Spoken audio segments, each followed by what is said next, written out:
Hello les amis, j'espère que vous allez bien. Alors aujourd'hui c'est gros match, on va comparer mon Rock Rider et mon Orbea.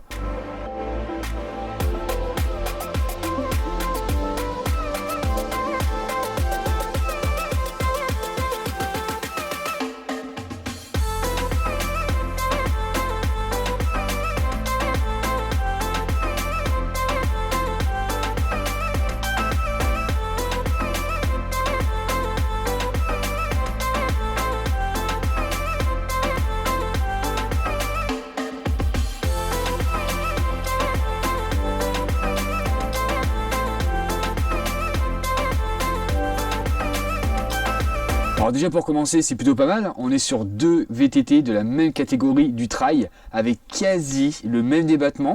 Ici on est sur du 120 à l'avant, 110 à l'arrière, 130 à l'avant, 120 à l'arrière. Donc c'est à peu près vraiment kiff. Donc dans cette vidéo je vais les comparer, voilà, je vais voir leur équipement, on va voir lequel des deux est le mieux, leur comportement aussi, et lequel des deux je prends le plus plaisir. Donc si vous me suivez, si c'est pas le cas je vous invite à le faire, à vous abonner. Celui-ci c'est mon VTT d'hiver et celui-ci on va dire allez, c'est mon VTT d'été entre guillemets quoi. Donc si vous ne me suivez pas, je vous invite à aller voir ma vidéo. Sur celle-ci j'explique pourquoi du comment j'ai un VTT d'hiver. Voilà, je ne vais pas expliquer cette vidéo là, je vous invite à aller la voir. Donc je vais comparer les deux, c'est parti. Alors niveau cadre, il n'y a pas photo, là c'est clair et net, on est sur deux cadres qui sont complètement différents, à des géométries complètement différentes. Franchement, sur l'Orbea, on est sur un cadre qui est, on va dire, tendance. Alors ça c'est un cadre de 2020 en aluminium, donc franchement plutôt assez sympa. Un bras suspension aussi un peu plus moderne, un amortisseur un peu plus intégré, des câbles aussi intégrés dans le cadre. Et en plus, j'aime bien sur l'Orbea, c'est qu'il n'y a pas de soudure ici, on dirait un carbone. Ça c'est plutôt très sympa. Comparé au Rock Rider, alors là comment dire, je trouve que c'est le bordel, clairement, excusez-moi du terme mais c'est un peu le bordel. Moi j'appelle ça un cadre à l'ancienne. Voilà, on est sur un ancien bras de suspension, hyper apparent, des gros roulements ici, les câbleries on les voit un peu partout, il n'y a rien intégré. Après par contre ça fait très bien son taf, là je ne peux pas critiquer pour ça. Entre ça et ça, franchement les suspensions, les bras de suspension marchent très bien, que ce soit l'un ou l'autre.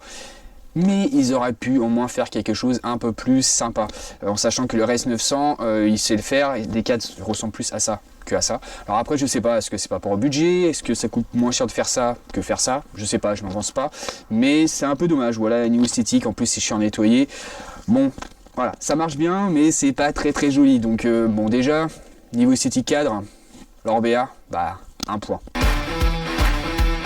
Alors niveau jantes et freins, on est sur deux marques complètement différentes, Mavic, DT Sweets. Donc là-dessus on est sur du XR 1501, c'est de la marque, c'est l'une des jantes les plus légères qu'il peut avoir de cette marque. Voilà, et c'est en aluminium, c'est pas en carbone. Ici on est sur du Crossride, voilà, donc 27,5, 29 pouces. Donc pareil, on est sur deux aussi VTT complètement différents au niveau des roues. Crossride c'est plutôt sympa, je trouve que niveau rapport qualité-prix, ils sont plutôt assez bien placés. Ils sont pas très lourdes comparé à d'autres marques. Alors celles-ci sont super légères, je vais pas lancer le poids parce que sinon c'est pas la peine. Je vous laisse regarder sur internet parce que si j'annonce des poids, il y en a qui vont dire que c'est pas vrai. Donc franchement ils sont hyper légères. Celles-ci sont pas très lourdes non plus, franchement elles sont vraiment très bien. Niveau frein, là-dessus, on est sur du full XT 4 pistons plaquettes ventilées 180-160. Et celui-ci, on est par contre sur du SLX 4 pistons plaquettes ventilées à l'avant en 180. Et à l'arrière, on est sur du SLX simple piston en 160. Ça freine plutôt très bien aussi, les deux. Donc franchement, qui gagne le rendement, il y a aussi bien. Les freinages sont vraiment corrects aussi. Les deux sont vraiment très bien. Je mettrais ex aequo, un partout. Niveau suspension, deux marques complètement différentes, RockShox, Fox, ici donc full factory avec plongeur 34, 130 donc, et 120 à l'arrière, qui est d'origine en 110 d'ailleurs, parce que c'est celui-ci qui est d'origine, voilà, donc je l'ai récupéré pour mettre là et je me suis racheté un autre ici. Donc ici RockShox à l'avant, on est sur une Judy en 120 mm, très bien, ça marche bien, les deux suspensions forcément le factory, moi je suis fan de Fox, voilà, on aime pas, d'ailleurs moi j'ai le RockShox aussi, mais j'adore plus Fox que RockShox, elle marche très très bien la Judy. Juste le petit défaut que je lui donnerais, c'est même pas un défaut en fait, parce que voilà, c'est un plongeur de 32 avec un axe de 9, donc niveau rigidité, c'est moins efficace que celle-ci qui est en axe de 15, forcément qui a un plongeur de 34.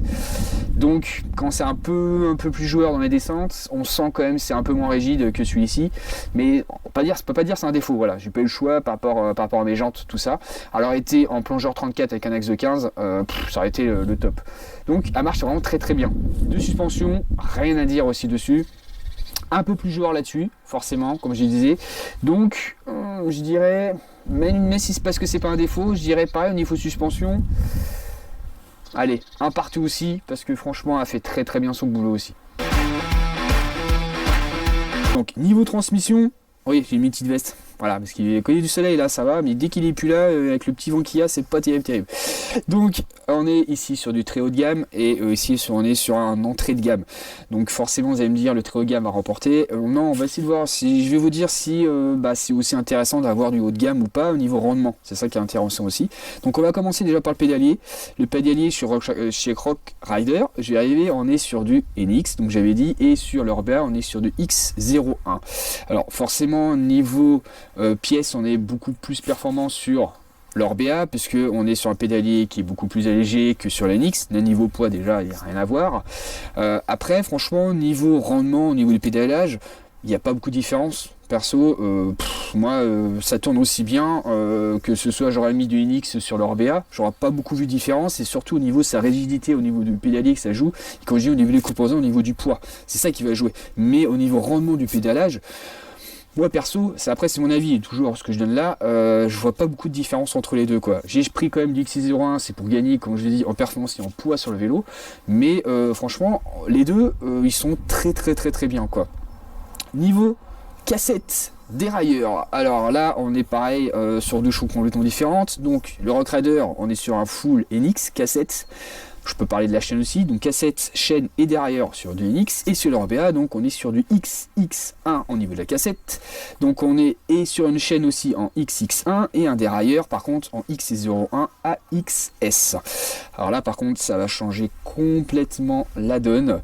Forcément ce dérailleur électrique, franchement c'est du plaisir, rien à voir. Alors sur le Orbea à l'époque j'avais du X01 en câble qui marchait très bien, je voulais passer au-dessus.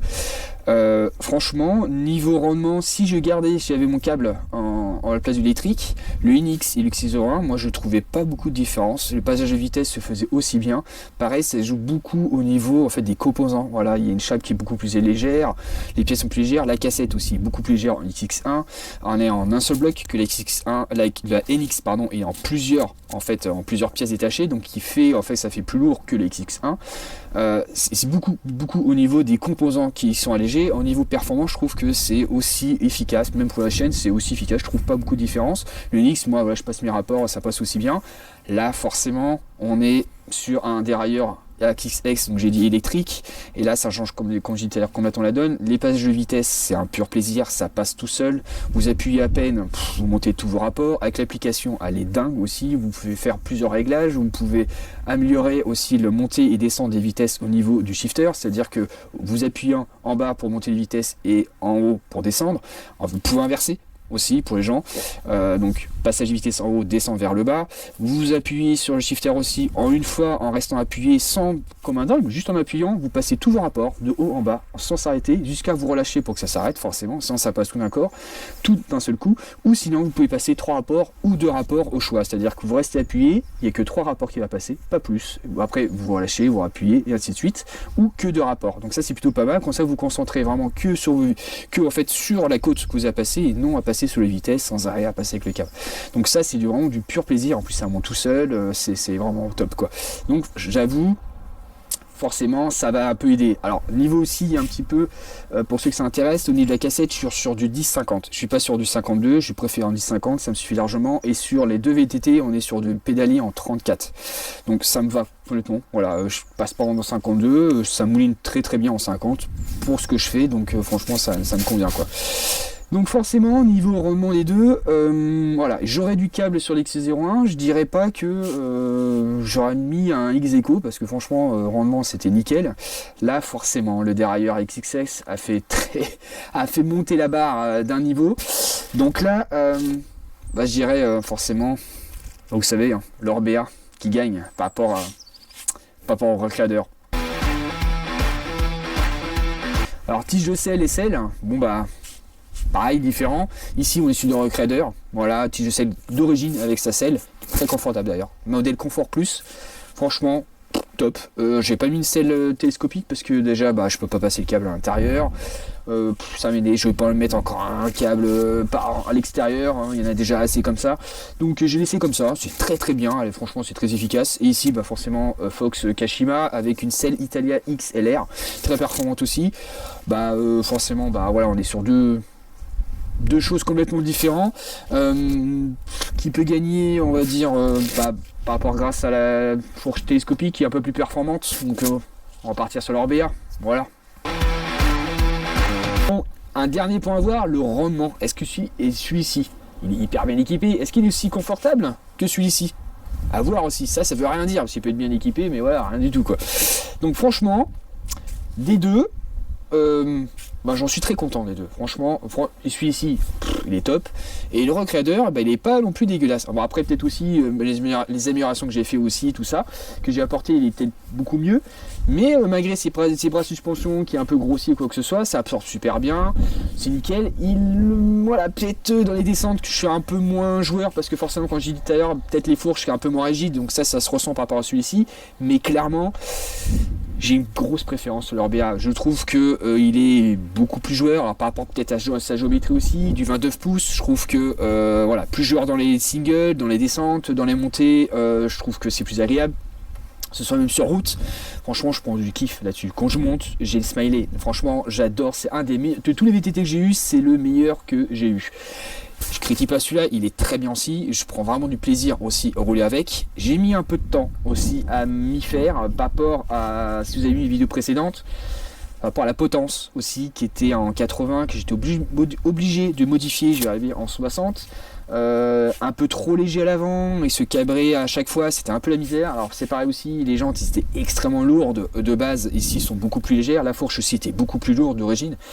Donc j'ai eu peut-être le souci aussi d'alléger trop le vélo et du coup le vélo se cabrait un petit peu, donc j'étais obligé de modifier un petit peu. Là la position est très bien, j'en suis très content, ils montent très bien les côtes, hein, c'est pareil aussi. J'ai eu la chance aussi de l'essayer dans des conditions secs, parce que aussi pareil, faire un comparatif c'est bien, mais celui-ci je roule l'hiver et celui-ci je roule dans l'été, donc terrain gras, boueux et terrain sec, les conditions sont complètement différentes, donc le rendement est forcément plus intéressant dessus que là-dessus. J'ai la chance d'avoir roulé sur des terrains là secs l'hiver, la chance entre guillemets parce qu'il nous faut de la flotte, un peu comme partout dans toute la France. Dans des conditions secs, dans les forêts bien sèches, dans le terrain bien dur, franchement le rendement est très très bon, même par rapport à celui-ci, vraiment très très bien, mais j'avoue ma grosse préférence est là-dessus. C'est pour moi un des meilleurs vélos que j'ai eu, donc forcément le point est sur mon Orbea, voilà.